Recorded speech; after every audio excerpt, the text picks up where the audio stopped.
കഴിഞ്ഞ സർക്കാരിന്റെ കാലത്ത്, പിണറായി വിജയൻ സർക്കാരിന്റെ കാലത്ത് അന്നത്തെ മുഖ്യമന്ത്രിയായിരുന്ന പിണറായി വിജയൻ അടക്കം പറഞ്ഞത് കേരളത്തിലേക്ക് മെസ്സി വരുമെന്നാണ്. അതിന് നേതൃത്വം കൊടുത്തത് അന്നത്തെ സർക്കാരിന് വ്യക്തമായ പങ്കുണ്ട്, അന്നത്തെ മുഖ്യമന്ത്രി പിണറായി വിജയന് പങ്കുണ്ട്, കായിക വകുപ്പ് മന്ത്രിക്ക് പങ്കുണ്ട്. ഇതിനപ്പുറത്തേക്ക് ഒരു സ്വകാര്യ കമ്പനിയുടെ നേതൃത്വത്തിലാണ് മെസ്സിയെ കൊണ്ടുവരുന്നത് എന്ന് കേരളത്തിലെ ഫുട്ബോൾ പ്രേമികളെയും കേരളത്തിലെ ജനങ്ങളെയും വിശ്വസിപ്പിക്കുന്നു. കലൂർ സ്റ്റേഡിയം നവീകരണം സർക്കാർ പ്രത്യേകിച്ച് മാനദണ്ഡങ്ങളൊന്നും വെക്കാതെ തന്നെ ഒരു വ്യക്തിക്ക് അല്ലെങ്കിൽ ഒരാൾക്ക് സ്റ്റേഡിയം നവീകരണത്തിനുള്ള ഉത്തരവാദിത്വം നൽകുന്നു. പിന്നീട് കലൂർ സ്റ്റേഡിയം നവീകരണവുമായി ബന്ധപ്പെട്ട് രണ്ട് രീതിയിലാണ് പറയുന്നത്. കമ്പനി പറഞ്ഞ അല്ലെങ്കിൽ നവീകരിച്ച ആളുകൾ പറഞ്ഞ അത്രയും തുകയ്ക്കുള്ളതൊന്നും തന്നെ നവീകരണമൊന്നും നടന്നിട്ടില്ല എന്ന് ഉദ്യോഗസ്ഥർ പറയുന്നു. സർക്കാർ മാറുമ്പോൾ അല്ലെങ്കിൽ സർക്കാർ മാറിയ ആദ്യഘട്ടങ്ങളിലൊന്നും ഈ വിഷയം ചർച്ച ചെയ്യപ്പെടുന്നില്ല. സർക്കാരിന്റെ കാലത്ത് തന്നെ മെസ്സി കേരളത്തിലേക്ക് എത്തിയില്ല. മെസ്സി ഇന്ത്യയിലെ മറ്റു പല സ്ഥലങ്ങളിലും വരികയും ചെയ്തു. എന്നിട്ട് പോലും ഈ വിഷയം ഒരു തണുത്ത രീതിയായിരുന്നു. പുതിയ സർക്കാർ അധികാരത്തിലെത്തുമ്പോൾ ഈ മെസ്സിയെ കൊണ്ടുവരാമെന്ന് പറഞ്ഞ റിപ്പോർട്ടർ ചാനലുമായി ബന്ധപ്പെട്ട അല്ലെങ്കിൽ റിപ്പോർട്ടർ ചാനലിന്റെ പേരിലുള്ള കമ്പനിയുടെ പേരിലാണ് ഈ എഗ്രിമെന്റ് എല്ലാം വെച്ചിരുന്നത്. അവരുമായി ബന്ധപ്പെട്ട കേസ് വരുന്നത് GST അടച്ചിട്ടില്ല എന്നതാണ്, അല്ലെങ്കിൽ പണം വെളുപ്പിക്കാൻ ശ്രമിച്ചു എന്നതാണ് ആദ്യമായി അവർ പറഞ്ഞ ആരോപണം. ഈ കലൂർ സ്റ്റേഡിയത്തിന്റെ കേസൊക്കെ പിന്നീട് രണ്ടാമത് വരുന്നതാണ്. ഇപ്പോ റിപ്പോർട്ടർ ചാനൽ പറയുന്നത് സർക്കാർ റിപ്പോർട്ടർ ചാനലിനെ നിരന്തരമായി വേട്ടയാടുകയാണ്. ഒരു ചാനലിന്റെ ക്രെഡിബിലിറ്റിയെ പോലും നശിപ്പിക്കുന്ന രീതിയിലേക്ക് വാർത്തകൾ നൽകി സർക്കാർ വേട്ടയാടുന്ന റിപ്പോർട്ടറിനെ. നമുക്കറിയാം, റിപ്പോർട്ടർ ചാനൽ പല വ്യക്തികളെ വേട്ടയാടിയിട്ടുണ്ട്. പ്രത്യേകിച്ച് UDF-നെയും കോൺഗ്രസിനെയും നേതാക്കളെ പേരെടുത്ത് പറയുന്നതിനപ്പുറത്തേക്ക് കോൺഗ്രസ് എന്ന പാർട്ടിയെ റിപ്പോർട്ടർ കൈരളി പോലും ഇത്രത്തോളം വേട്ടയാടിയിട്ടില്ല. മാധ്യമപ്രവർത്തകരുടെ ധർമ്മം ചെയ്യാം, അതിനൊന്നും തെറ്റില്ല. തെറ്റുകളെ വിമർശിക്കാം. VD സതീശൻ തെറ്റ് ചെയ്തിട്ടുണ്ടെങ്കിൽ റിപ്പോർട്ടർ പറയുന്നത് സതീശന്റെ തെറ്റുകൾ പോലും അവർ ചൂണ്ടിക്കാട്ടിയെന്നാണ്. സതീശൻ തെറ്റ് ചെയ്താലും നരേന്ദ്രമോദി തെറ്റ് ചെയ്താലും പിണറായി വിജയൻ തെറ്റ് ചെയ്താലും അത് പറയാനുള്ള അവകാശം എല്ലാ മാധ്യമപ്രവർത്തകർക്കുമുണ്ട്. അതിനപ്പുറത്തേക്ക് ആരെയാണ് വേട്ടയാടിയെന്ന് കേരളം കണ്ടതാണ്. റിപ്പോർട്ടറിന് പൂട്ട് വീഴുമെന്ന ഒരു സാഹചര്യത്തിലേക്ക് എത്തുമ്പോൾ ഇനി രക്ഷയില്ല എന്ന് തോന്നിയില്ലേ റിപ്പോർട്ടറിന്? അതുകൊണ്ടല്ലേ ഈ ഒരു മുറവിളി? റിപ്പോർട്ടറിന് പൂട്ട് വീഴുമോ എന്നുള്ള കാര്യം നമുക്ക് അധികം വൈകാതെ അറിയാം. കാരണം മുഖ്യമന്ത്രി VD സതീശൻ ഇതിനു വേണ്ടിയിട്ടുള്ള അന്വേഷണം തുടങ്ങിയിട്ടേ ഉള്ളൂ എന്നാണ് പറഞ്ഞത്. കാരണം ഒരു പരാതി കിട്ടി, ആ പരാതിയിൽ ഞാനൊരു FIR ഇടുന്ന കാര്യം പറഞ്ഞിട്ടേ ഉള്ളൂ. അതിന്റെ ബാക്കി കാര്യങ്ങൾ അന്വേഷണം തുടങ്ങിക്കഴിഞ്ഞാലേ അറിയുള്ളൂ ഇത് എങ്ങനെ പോകുമെന്നുള്ളത്. കാരണം ഇത് എത്രത്തോളം ഇതിനകത്ത് പ്രശ്നമുണ്ട് എന്നുള്ള കാര്യവും ഏകദേശം ഒരു ധാരണയായിട്ടുണ്ട്. കാരണം എന്തായാലും GST തട്ടിപ്പ് നടന്നിട്ടുണ്ട് എന്നുള്ള ഉറപ്പാണ്. അതിന് ശേഷം എന്തൊക്കെ സംഭവങ്ങൾ നടന്നിട്ടുണ്ട് എന്നുള്ള കാര്യങ്ങളാണ് ഇനിയിപ്പോൾ ഓരോന്നോരോന്നായിട്ട് ഓരോ ദിവസം ഇപ്പോൾ കുറച്ച് ദിവസമായിട്ട് പുറത്തു വന്നുകൊണ്ടിരിക്കുകയല്ലേ. കാരണം ഇന്നിപ്പോൾ ഏറ്റവും പുതുതായിട്ട് വന്നിരിക്കുന്നത് ഇന്നലെ പറഞ്ഞത് ഇതിന് സർക്കാരായിട്ട് ഒരു ബന്ധവും ഇല്ല, എല്ലാം റിപ്പോർട്ടർ കമ്പനിയും പിന്നെ അർജന്റീനയുടെ അവരുമായിട്ടാണ് പ്രശ്നങ്ങൾ, FIM ആയിട്ടാണ് ഉള്ളത്. പിന്നെ അവരുടെ ഒരു ഏജൻസി ഉണ്ട്, അവരുമായിട്ടാണ്. പക്ഷെ അങ്ങനെയൊന്നല്ല. ഇന്നിപ്പോൾ പുതിയതായിട്ട് ഏറ്റവും കൂടുതൽ റിപ്പോർട്ട് വന്നിരിക്കുന്നത് ഇവർ ആദ്യം അങ്ങോട്ട് 126 കോടി രൂപ കൊടുക്കുന്നു, പിന്നെ കരാർ ഉണ്ടാക്കിയിട്ട് കരാർ പാലിക്കുന്നില്ല എന്നുള്ളത് കൊണ്ട്, അല്ലെങ്കിൽ അവർ അർജന്റീനിയൻ ടീം പിഴത്തുക ഈടാക്കാൻ തീരുമാനിക്കുന്നു. എന്നിട്ട് ഇവരോട് പറയുന്നു പിഴ അടയ്ക്കേണ്ടി വരും എന്ന്. അപ്പൊ പിഴ ഏർപ്പെടുത്തരുത്, പിഴ ഒഴിവാക്കണം എന്ന് പറഞ്ഞിട്ട് സർക്കാരിന്റെ, അതായത് ഗവൺമെന്റ് കായിക വകുപ്പിന്റെ ഉദ്യോഗസ്ഥന്റെ മെയില് പോയിരിക്കുകയാണ് അർജന്റീനയ്ക്ക്. അത് ആണ് അതിൻ്റെ അകത്തൊരു പ്രധാനപ്പെട്ട കാര്യം. കാരണം സർക്കാർ ഇടപെട്ടിട്ടില്ല എന്ന് പറഞ്ഞിട്ട് ഇങ്ങനെ ഒരു സംഭവം ഉണ്ട്. അത് മാത്രമല്ല, ഇവിടെ ഇതിന്റെ പേരിൽ സ്പെയിനിൽ പോകുന്നു, അവിടെ പോകുന്നു, പല സ്ഥലത്ത് വിദേശയാത്ര, അതൊക്കെ ഒരു ഭാഗത്ത് ഇരിക്കുന്നുണ്ട്. ഗവൺമെന്റ് പണം എടുത്തുകൊണ്ടാണല്ലോ പോകുന്നത്, അതായത് ജനങ്ങളുടെ നികുതി പണം എടുത്തുകൊണ്ടാണ് പോകുന്നത്. ഇതൊക്കെ സംഭവിക്കുന്നുണ്ട്. അതിന്റെ കൂടാതെ ഏറ്റവും പ്രധാനപ്പെട്ടത് ഈ 126 കോടി എവിടെ നിന്ന് വന്നു എന്നുള്ളതിനെ കുറിച്ച് ഇതുവരെ ഒരു അന്വേഷണം വന്നിട്ടില്ല. അത് എൻ്റെ പൈസയാണ്, എനിക്ക് നഷ്ടം, അത് പൊക്കോട്ടെ എന്ന് പറയുമ്പോൾ അതാണ് ഒരു പ്രധാനമായിട്ടുള്ള ഒരു ചർച്ച വന്നിട്ടുണ്ടായിരുന്നത്. അത് അവിടെ നിൽക്കുന്നു. പിന്നെ ഇത് കൂടാതെ ഇപ്പോൾ ഏറ്റവും വലിയൊരു പുലിവാല് വരാൻ പോകുന്നത്, VD സതീശൻ ഇതിനകത്ത് ഒരു തീരുമാനം എടുത്തിട്ടുണ്ട്. ഇത് എന്തായാലും അന്വേഷിക്കും.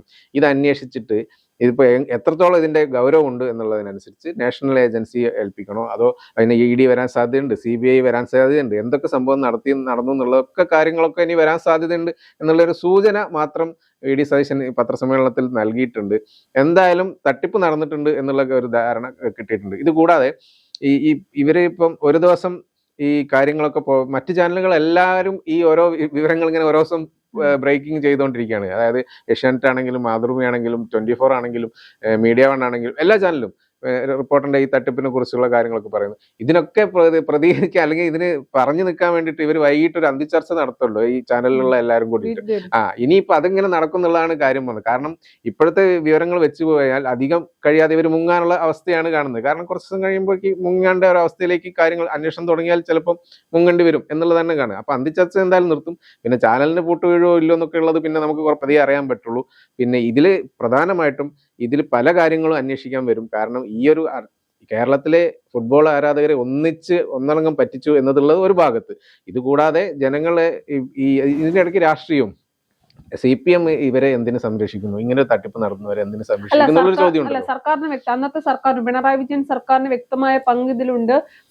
മുൻ സർക്കാരും മുൻ മന്ത്രിമാരും ഒക്കെ പറയുന്ന കണക്ക് ഞങ്ങൾക്ക് ഇത് അറിയില്ലായിരുന്നു, വരുമെന്നാണ് ഞങ്ങൾ കരുതിയത്, ഞങ്ങളെയും പറ്റിച്ചതാണ് എന്നൊന്നും വിശ്വസിക്കാനാകില്ല. അങ്ങനെയാണെങ്കിൽ എന്തിന്റെ അടിസ്ഥാനത്തിലാണ് സ്റ്റേഡിയം നവീകരണം ഒരു വ്യക്തിക്ക് കമ്പനിക്കൊക്കെ നൽകുമ്പോൾ അതിന് ഒരുപാട് മാനദണ്ഡങ്ങളില്ലേ? ഇപ്പൊ കമ്പനി പറയുന്ന അത്രയും കോടി രൂപയുടെ പണികളൊന്നും തന്നെ സ്റ്റേഡിയത്തിൽ നടന്നിട്ടില്ല. സർക്കാരിന്റെ പരിധിയിൽ വരുന്ന കാര്യങ്ങളാണ്. നവീകരണം നടന്ന സ്റ്റേഡിയം ചോർന്നൊഴിക്കുന്ന വെള്ളം ഒഴിക്കുന്ന വിഷ്വൽസ് ഒക്കെ നമ്മൾ കണ്ടതാണ് കാര്യം. അപ്പൊ എന്തൊക്കെ അത് തന്നെ പകുതി വഴിയിൽ ഇട്ടിട്ട് പോവുകയും ചെയ്തു, എന്തൊക്കെയോ കാട്ടിക്കൂട്ടിട്ട് പോയി. അതിന് ഇത് സ്റ്റേഡിയം ഇവരുടെ പേരിൽ എഴുതി കൊടുക്കാമെന്നൊക്കെയുള്ള പല വാർത്തകളാണ് പുറത്തു വരുന്നത്. ഇവര് പറയുന്നത് പോലെ എന്റെ 126 കോടി രൂപയാണ്, എനിക്കത് നഷ്ടപ്പെടുന്നതിൽ കാര്യമില്ല എന്ന്, അല്ലെങ്കിൽ എനിക്ക് നഷ്ടപ്പെടുന്നതിൽ പ്രശ്നമില്ല എന്ന് പറയുമ്പോൾ ഇതിനു മുൻപുള്ള മുട്ടിൽ മരമുറി കേസ്, ആ കേസ് ഇപ്പോഴും നിലനിൽക്കുന്ന കേസാണ്.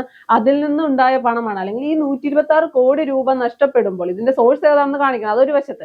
എന്നാൽ ഇത്രയും രൂപ 126 കോടി രൂപ പോണെങ്കിൽ പോട്ടെ എന്ന് വെക്കുന്ന ആൾ എന്തുകൊണ്ട് GST അടച്ചില്ല എന്നൊരു ചോദ്യമില്ല. അപ്പൊ ഈ പണം വെളുപ്പിച്ചതാണ് എന്ന് മനസ്സിലാക്കാൻ കോമൺ സെൻസ് ഉള്ള ഒരാൾക്ക് മനസ്സിലാക്കും ഈ പണം വെളുപ്പിച്ചതാണ് എന്നുള്ളത്. അത് അതിന് വേണ്ടിയിട്ടാണല്ലോ അങ്ങനെയല്ല ഇങ്ങനെയല്ല എന്ന് പറഞ്ഞ് കുറെ രേഖകളൊക്കെ ഇങ്ങനെ കാണിച്ചിട്ട് വൈകുന്നേരം കാണിച്ചു കൊടുക്കുന്നു. പക്ഷെ അത് നേരെ കാണിച്ചു കൊടുക്കാൻ ഒരാൾ പറയുമ്പോൾ അല്ല അരുൺകുമാർ പറയുമ്പോൾ അത് പറ്റില്ല സാറേ എന്ന് പറയുന്നു, കാരണം ഇത് കോൺഫിഡൻഷ്യൽ ആണ് എന്ന് പറയുന്നു.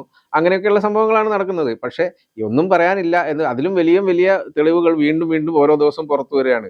അപ്പൊ എന്ത് പറഞ്ഞ് ഇവരെ ഇനി പിടിച്ചു നിൽക്കുന്ന അറിയില്ല. അതുകൊണ്ട് തന്നെ സ്വാഭാവികമായിട്ടും ഒരിക്കലും അല്ലെങ്കിൽ ഇടതുമുന്നണി തന്നെ അധികാരത്തിൽ തുടരുമെന്ന ഒരു വിശ്വാസം ഓവർ കോൺഫിഡൻസ് റിപ്പോർട്ടർ ചാനലിൽ ഉണ്ടായിരുന്നു. അങ്ങനെയാണെങ്കിൽ ഈ പ്രശ്നങ്ങളൊന്നും തന്നെ വരില്ല, ഈ കേസ് നിലനിൽക്കുക. നമുക്കറിയാം ഇതിനു മുൻപും മെസ്സി വരുന്നതുമായി ബന്ധപ്പെട്ട് വലിയ രീതിയിൽ പല മാധ്യമങ്ങളും റിപ്പോർട്ട് ചെയ്യുകയും മെസ്സിയുമായി ബന്ധപ്പെട്ട കാര്യങ്ങൾ ചോദിക്കുകയും അന്നൊക്കെ പല ആവർത്തി റിപ്പോർട്ട് ഊരിപ്പോകുന്നത് നമ്മൾ കണ്ടതാണ്. ഇപ്പൊ സർക്കാർ മാറിയപ്പോഴാണ് ഈ പ്രശ്നം മുഴുവൻ ഉണ്ടായത്. അപ്പോൾ സർക്കാർ വേട്ടയാടുന്നു എന്ന് പറയാൻ കഴിയില്ല. ഇദ്ദേഹം പറയുന്നത് പോലെ ഇദ്ദേഹത്തിന്റെ അല്ലെങ്കിൽ ആന്റോ അഗസ്റ്റിൻ പറയുന്നത് പോലെ ആന്റോ അഗസ്റ്റിന്റെ കയ്യിലുള്ളതൊക്കെ തെളിവുകളെല്ലാം സത്യമാണ് എങ്കിൽ, അല്ലെങ്കിൽ അദ്ദേഹം ഒരു തെറ്റും ചെയ്തിട്ടില്ല എങ്കിൽ ആരെയും പേടിക്കേണ്ട. അതിപ്പോ VD സതീശനെയും പേടിക്കേണ്ട, UDF സർക്കാരിനെയും പേടിക്കേണ്ട, ആഭ്യന്തര വകുപ്പിനെ ഒന്നും പേടിക്കേണ്ട ആവശ്യമില്ല. പക്ഷെ തെറ്റ് ചെയ്തിട്ടുണ്ട് എന്നതുകൊണ്ടാണ് ഈ ഒരു പേടിയും ഭയവും CPMകാർ സംരക്ഷിക്കുന്നത്. CPMന് അന്നത്തെ മുഖ്യമന്ത്രി പിണറായി വിജയനും കായിക വകുപ്പ് മന്ത്രിക്കൊക്കെ ഇതിൽ വ്യക്തമായ പങ്കുള്ളത് കൊണ്ടാണ് ഇവർക്ക് സംരക്ഷിക്കേണ്ടി വരുന്നത്. ഇതിൽ രണ്ട് രാഷ്ട്രീയപരമായിട്ടുള്ള ഒരു കാര്യം പറയുമ്പോൾ, ഒന്നുകിൽ ഇന്നലെ പിണറായി വിജയന്റെ ഒരു പത്രസമ്മേളനം ഉണ്ടായിരുന്നു. അപ്പൊ ഈ കേസുമായിട്ട് ബന്ധപ്പെട്ട് റിപ്പോർട്ടറിന്റെ മെസ്സി വരുന്നതായിട്ട് ബന്ധപ്പെട്ട കേസ് ചോദിച്ചപ്പോൾ എനിക്കിതൊന്നും അറിയില്ല, മുൻ കായിക മന്ത്രിയോട് ചോദിച്ചാൽ മതി, അതൊക്കെ നല്ല എന്തായാലും ഒരു കാര്യം എനിക്കറിയുള്ളൂ, ഇതിൽ ഒരു ക്രമക്കേടൊന്നും നടന്നിട്ടുണ്ടാവില്ല എന്നുള്ളൊരു സംസാരമാണ് പറഞ്ഞത്. എനിക്ക് വേറെ ഒന്നും അറിയില്ല. അപ്പൊ അങ്ങനെയാണ് CPMന്റെ ഒരു നിലപാട്. കാരണം ഇപ്പോഴും സപ്പോർട്ട് ചെയ്തുകൊണ്ട് പോവുകയാണ്. ഇപ്പോൾ തിരുത്തി പറഞ്ഞു കഴിഞ്ഞാൽ ചിലപ്പോൾ എന്താണ് പുറത്തേക്ക് വരാൻ അറിയാൻ പറ്റില്ല. ഇപ്പൊ ജാൻഡോ ആണ് എന്തും വിളിച്ചു പറയുകയും ചെയ്യും, ബാക്കി കാര്യങ്ങളൊക്കെ അതൊക്കെ അവിടെ കിട്ടെ. ഇത് കൂടാതെ വേറൊരു രാഷ്ട്രീയ ടെസ്റ്റ് എന്ന് പറഞ്ഞു കഴിഞ്ഞാൽ BJP കൂടി ഇതിനകത്ത് ഇറങ്ങിയിട്ടുണ്ട് എന്നാണ് കാണുന്നത്. കാരണം രാജീവ് ചന്ദ്രശേഖരൻ ഉൾപ്പെടെ റിപ്പോർട്ടറിനെതിരെ പോസ്റ്റ് ഇട്ട് തുടങ്ങിയിരിക്കുന്നു. അതിന്റെ 2 ദിവസം മുമ്പ് ആൻഡോ പറഞ്ഞൊരു വേർഡ് ഉണ്ട്, അതായത് എത്രയും വർഷമായിട്ട് പോലും മോദി സർക്കാർ ഞങ്ങൾക്കെതിരെ ഒരു വർഷമായിട്ട് പോലും ഈ സംഭവത്തിൽ മോദി സർക്കാർ ഒരു നടപടി ഞങ്ങൾക്കെതിരെ എടുത്തിട്ടില്ല എന്ന്.